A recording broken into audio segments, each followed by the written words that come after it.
Do you know why an electron enters the 2p subshell first and then the 3s subshell? If not, then this video is for you. Hello and welcome to the brand new video of Budding Mariners. I am Priyanshu Kumar Giri, your physics chemistry mentor on this channel. I am currently pursuing a bachelor's from IIT Madras, and this video is going to be on Aufbau's principle. So before I begin the video, like the video, share and subscribe. And do not forget to fill the Google form in the description for more assistance from Budding Mariners.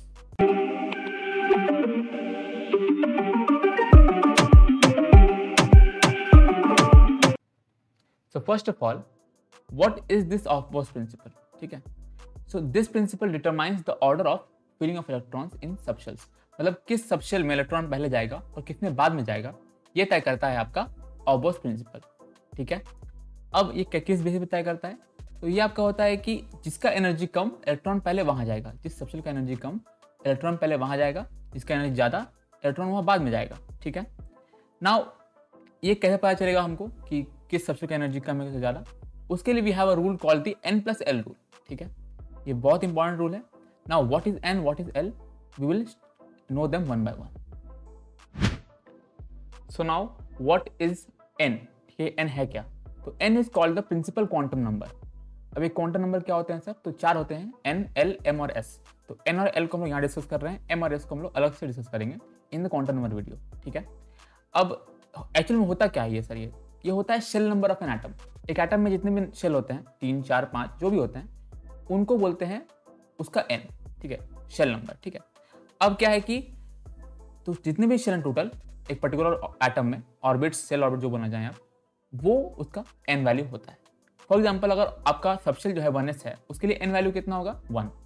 अगर 2s है तो 2, 2p है तो भी 2, क्योंकि 2 है starting में, वही जो नंबर आपको स्टार्टिंग में आया वही है आपका n वैल्यू. 3s के लिए 3, 3p के लिए 3 and so on and so fourth. 4s के लिए 4, 4p के लिए 4, आगे आप जितना भी, 5s के लिए भी 5, 5d के लिए भी 5, 5p के लिए भी 5. तो जो नंबर पहले आ रहा है that is called the n value. Now what is l in n+l? तो l is called the azimuthal quantum number. ठीक है?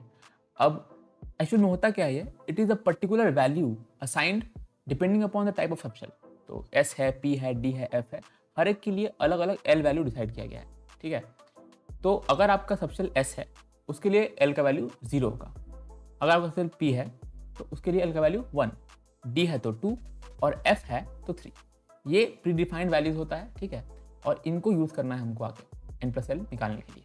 सो now let's understand what this n+l rule actually is.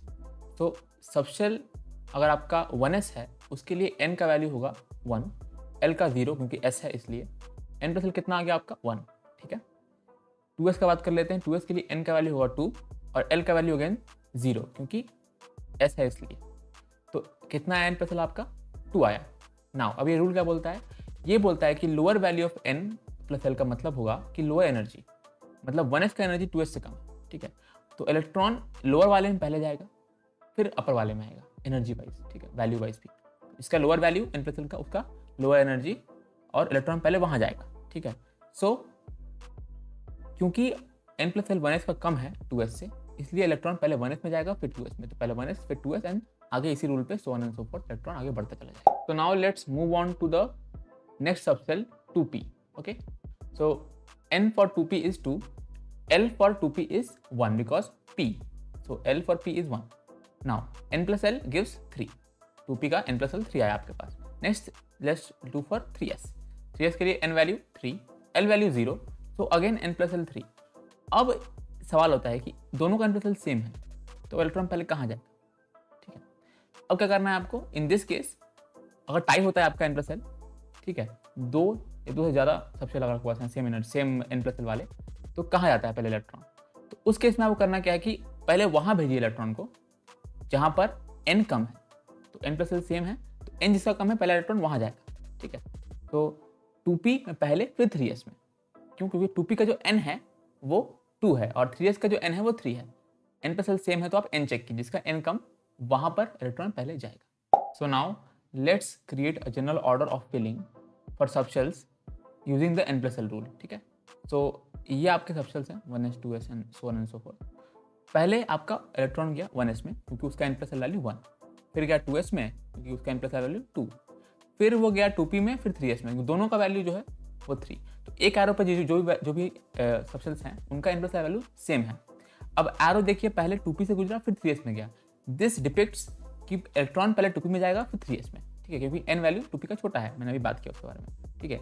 आगे बढ़ेंगे तो 3p और 4s का भी दोनों का 4 है n+l। इलेक्ट्रॉन पहले 3p में फिर 4s में, क्योंकि 3p का n छोटा है। And again next arrow 5, 3d, 4p, 5s, then next 4d, 5p and 7 and then 8, ठीक है। और जो एरो का डायरेक्शन है that depicts the direction of filling of subshells, ठीक है। एक एरो पे जितने भी सबसेल्स हैं सबका n+l सेम है, लेकिन एरो जिस सबसे से पहले गुजरा इलेक्ट्रॉन पहले वहां जाएगा, ठीक है, ये बात है। तो इससे हम लोग क्या पता चला, जनरल ऑर्डर क्या होगा हमारा, 1s 2s 2p, 3s 3p, 4s 3d 4p, 5s 4d and so and so fourth. आगे और भी आपके सेल सबसेट आएंगे डिपेंडिंग अपॉन कितने आपके एलिमेंट्स डिस्कवर होते हैं, फिर ये ऑर्डर आगे बढ़ता चला जाएगा। So guys, this was all about the Aufbau principle. I hope you like the video. If you did then like the video, share with your friends, subscribe, press the bell notification and comment down below your thoughts. Also, do not forget to fill the Google form in the description for more assistance from budding mariners. See you in the next one. Do you guys want the updates regarding the exam forms or the maritime industry in general? या फिर exams के लिए motivation चाहिए? Then you definitely need to follow our Instagram channel for all this stuff and much more. Want the best notes and material for IMU CT and sponsorship exams? Want daily quizzes? Or do you want your doubts about your merchant navy career solved by our mentors? Search Budding Mariners on Telegram or click on the link in the description below to start your mariner journey with us today.